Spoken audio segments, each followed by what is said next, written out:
Hey everybody, and welcome to probably, well, not probably, what a way to start a video, eh? Welcome to the last video in Let's Play, don't let that happen, you. Oh, those guys who do the poker rap are back. Welcome to the last video in Let's Play Sonic, CD, guys. It's been a fun, well, I don't want to, like, start talking like that already. Metallic Madness, it's grand, like. It's like not, I just don't find it very, like a lot of these stages in this game. Like some of them are really memorable, like I love Tidal Tempest, and I love, man, you stupid dragonfly. Like I love Tidal Tempest, and I love Quartz, whatever, Quadrant, like, I love those ones. But, like, other than that... Oh, man, this... like, I love Tidal Tempest, and I love Quartz Quadrant, and I love Stardust Speedway, mostly because of, like, the boss, actually. But other than that, I just find, like, the levels in this game have a tendency to be a little forgettable, do you know, that kind of way, and... It's a shame because it's a very sound, game, you know, that kind of way. It works really well, and I love the style of it, and I love the atmospheres. But I don't know, because like all the levels are like really kind of like, because of the way that like a lot of the levels are really mazy, because of the way like a lot of the levels are really mazy and just kind of, and because like Wacky Workbench and Metallic Madness look kind of similar, they both have that kind of atmosphere, that kind of factory atmosphere. I don't know, and they're a little bit forgettable. Like they're like compared to like, let's say, like not that they're not good, but it's just that like look at it this way, compared to like, let's say, every zone in Sonic 2 and Sonic 3, where like every zone in Sonic 2 and every zone in Sonic 3 is 100% memorable.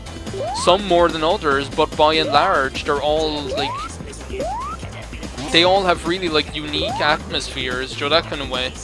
And that's the difference, you know, that kind of way. Whereas like in this game, like I know that they kind of had to like have that factory atmosphere be like a constant presence because of the storyline. The storyline is that like Robotnik is like he's mechanizing stuff in the past so that he's like in charge. It's kind of like Samurai Jack, like he took over in the past, so because of that in the future, oh no, these bombs, they're like the giant version of fucking Starlight Zone, and they're like the flame things go everywhere. Like I'm talking everywhere. They go so far, like they go like miles away. I can never remember which way to go in this, but I know you have to like do that, there's actually like a new mechanic they introduce, which is the like little Sonic in this stage, and I actually end up getting lost in this. Okay, where do you want me to go, you stupid thing? Like, is there somewhere you want me to go? Because I can't find it. Okay, there you are, thanks. There's like this like new mechanic they introduced, which is like a little Sonic.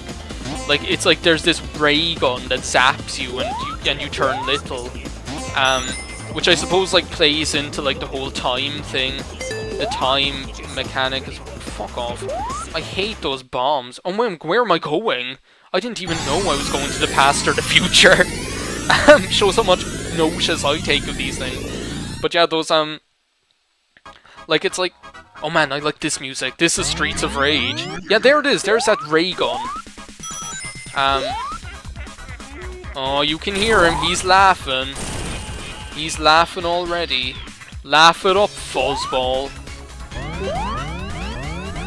Okay, what I have to do is I have to find the... Not that. I have to find the ray that, like, makes Sonic small. If I can. Oh, this! I remember this! This is fun! Like, you can, like, this is the way I always do it, because it's, like, fun. You never have to touch the ground, it's just, like, and like jump in midair and blah. But yeah, there's like this ray gun that'll turn you into a baby Sonic, and like you only see it in this level, and like when that happens, like you're able to go into these small, oh my god, this stupid bomb. I'll show you what I mean by the way that like they go everywhere. This is it. Like look, now I'm small, I'm baby Sonic, and because of that I'm able to go into like these smaller areas. But we have to like find another like beam gun to be able to like turn back into like normal Sonic again. And like I remember getting lost here because this can be like a little bit, I don't know, I don't mean to say the word mazy over and over again, but it's just that's the, whenever I think of the stages in this game, that's what I think, is that like never in another Sonic game did you have to like go through this kind of stuff, so that kind of way. Did you have to like think, okay, where do I have to go? Because the stage just kind of took you there. And I think that's what's missing from this game, is that kind of like that fluidity, so that kind of way. That's what I don't like about the stage design, is that it's just not very fluid. Like the thing is, if you, in another Sonic game, if you got into a situation like this, you'd just like go somewhere else. So that kind of way, you just take a different path. Okay, this is like the parts where I get lost, is like when you have to do this kind of stuff. Where do I go? See, I don't know, do you like go, there's like, as far as I remember actually, there's like a secret, isn't there like a secret passage you have to go to? I don't know. It's like here, there's like some path you take here, instead of going another path or something. It's like you go left instead of right, isn't it? What are you talking? They have like Stephen Hawking singing that song here. Yeah, here we go. This is it. Now we've turned back into Big Sonic again, and we can... See, look how far that crap goes! That was one of those bombs! Did you see that? It's fucking, they fucking go everywhere! I really like those springs on wheels. I think they're a cool, like, mechanic that I'd like to have seen, that I think was cool, that I'd like to have seen in other Sonic games, like, because I think the whole like spring on wheels thing, a moving spring, like when did you ever see that before, or that kind of way, like in a Sonic game? Okay, I've had enough of this mess. Come on. Man, that's great music. I love it. I actually can't remember what the American sound, because like I've played through the game with the American soundtrack on like the Steam release of it or whatever, but I can't really remember too much about it except that I prefer this one. Okay, listen to that. Do you know what it sounds? Do you know what he sounds like? He sounds like that level in Yoshi's Story. Joe, that music, like this is, it's worth it. Just like trust me, it's worth it to like get the life. Man, okay, we're gonna get like rings. We're gonna get invincibility apparently. Not that it'll do us much good, because like this is the last level in the game, believe it or not. They have like these two like little, I don't even want to call them mini bosses. It's like you couldn't even like. It would be an insult to mini-bosses to call them well, are there two, even? No, there's one. There's one, like, mini-boss that, like, isn't, as I say, isn't even a mini-boss. And then there's this mess. I hate this part so much. This is, like, my least... That! Okay, like, that's why this is, like, my candidate. Like, that part.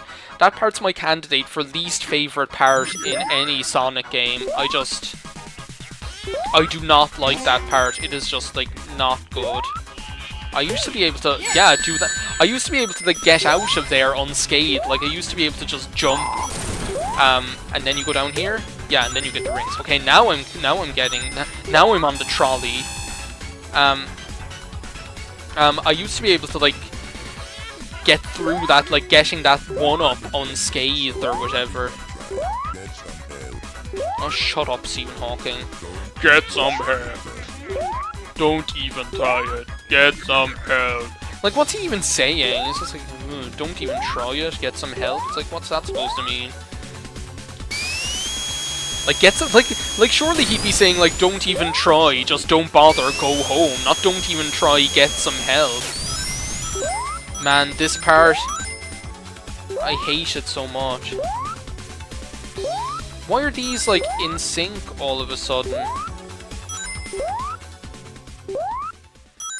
Okay, I did it. Like, because you'll, like, get through, and then this stupid thing will be down, so you won't be able to, like, hit it. Okay, like, I don't know, maybe I was referring to this as a mini-boss, it's so not. There's this, like, stupid thing, you know?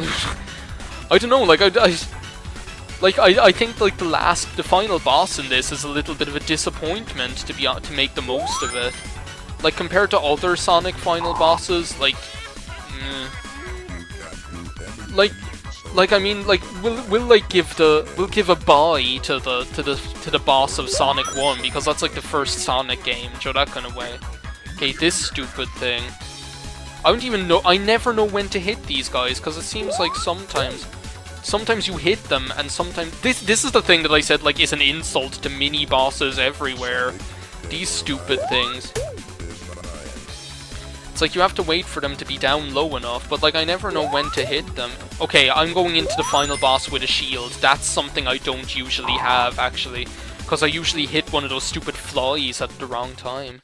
But yeah, the boss of Sonic 2 is way more epic than this guy, and the boss of Sonic 3, definitely.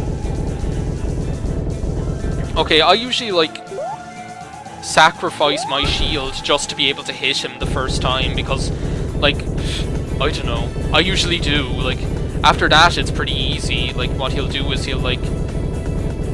Well, I don't want to say easy, because it can be quite hard. Like, you have to, like, hit him at the right time. Let's just use the invincibility here. This music is cool, by the way. I love it. Like, he's not that hard. Like, he'll throw these things at you, and they're like piss easy to dodge, and then he'll like I don't know, he's just like a little great good one, Sonic. See, when you're like and then you're expecting there to be some like big epic like well, I'm not gonna like talk about that yet, but like you're expecting there to be like this big like epic like, oh my god, it's Robotnik, like in the set like that like final boss in Sonic 2 is legitimately intimidating. Like, it totally is. And then like that's it for this guy.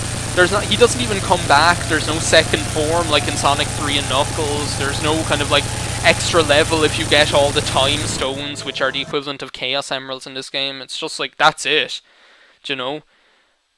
It's a tiny bit of a disappointment, but who cares? We're finished Sonic CD, and I must say, like, whatever, like, I know I seem to, like, complain about this game a lot, but I do love it. Like, I love a lot of things about it. I just think it's ruined by a couple of things, you know? And I think that's a shame. Oh, Amy. Yeah, see ya. Dropped her like a hot potato. Where's the music? Isn't there, like, music in this part? Oh, yeah, there is. Like, here we go. I was wondering when that was going to kick in.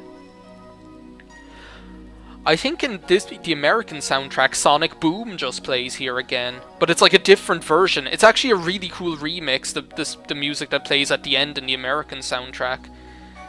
I love this. This reminds me of this episode of Tom and Jerry where the woman like throws a piece of coal at him and it hits him from like 10 miles away. It's hilarious. Watch this.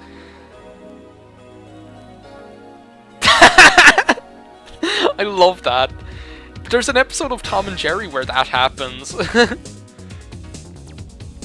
I really like these like anime cutscenes in this game as well. It's really cool. So yeah, there we go. Sonic CD for the Sega CD as part of the classic Sega Summer. Thanks a million for watching, guys. It was a great one. Like, as I say, like there are a couple of things that ruined this game for me. That, you know, it's still a fun game. I just don't think it's in the same league even. I don't think it's in the same league as Sonic 3 and Knuckles, which... There's the guys who do the poke rap again. Like, it's just like this. Sonic 3 and Knuckles are probably like the two games together, like in that one package. Sonic 3 and Knuckles is probably, in my mind, technically the best Sonic game. Oh, I love this part. Watch this. But the like technically for me, that's the best Sonic game, Sonic 3 and Knuckles. I think I might prefer Sonic 2 overall, but that's me being subjective, whereas objectively, I'd say Sonic 3 and Knuckles is the best one. This one's brilliant. Like, this game is brilliant. It's just, as I say, there's Stardust Speedway. Like, as I say, there are just a couple of things that I don't like about it, that kind of way. Mostly the level design. Secondly, it's kind of a little bit easy. I don't like the whole mechanic of like having to get a good future to get a good ending. And the thing is, in the good ending, the only thing you get is like a different cutscene. Like, I'll show you now when it comes up. Like, I'm gonna get one of those depressing endings where it goes like, well, you won, but you didn't win enough, so it was all for naught. Do you know? I'm gonna get one of those, and it's just like, oh, seriously? It's kind of like the end of Sonic 1. Joe and Robotnik is like, try again! It's kind of like that. Whereas, like, if you get a good future in every level, it's just way too much work. It's just like, get a good future in every level of the game. It's like, who could be bothered? And it's not even like in Sonic 3 and Knuckles where you have the incentive of an extra level and a second final boss or whatever. All you have is like this stupid, like, well, no, it's not stupid because it's really nice. The good ending is actually really nice because there's like all these flowers and stuff. And here we go, try again and free Little Planet forever. I wasn't good enough. I've doomed Little Planet to a life of servitude. It's like, yeah, well, I should explain. That's the storyline of the game, is that, like, there's this planet called the Little Planet that every now and then it appears over Mobius. And, like, it has, like, the time stones that are on it, they affect the time continuum in a weird way. So that's where the whole past, present, future thing comes from. And that's why Dr. Robotnik was like you taking the place over in the past so that he could have it enslaved in the present or whatever. Joe, that kind of way, that's what and the future. That's where the whole thing comes from. So, like, we managed to save the Little Planet for now by beating the game, but if we don't secure a good future, then Robotnik just comes back and it's all depressing and disheartening. And anyway, let's forget about that, because you can look up the good ending if you want, because I'm probably never going to get it because I just couldn't be bothered. So thanks a million for watching this LP, this short little 5-part LP, 5-6 was it? I don't know. This short little 5-part LP done as part of the Classic Sega Summer, hosted by Sweet Victory and Awesome Sauce. I'd like to thank you for watching and say goodbye and see you in Sonic 3 and Knuckles. See ya.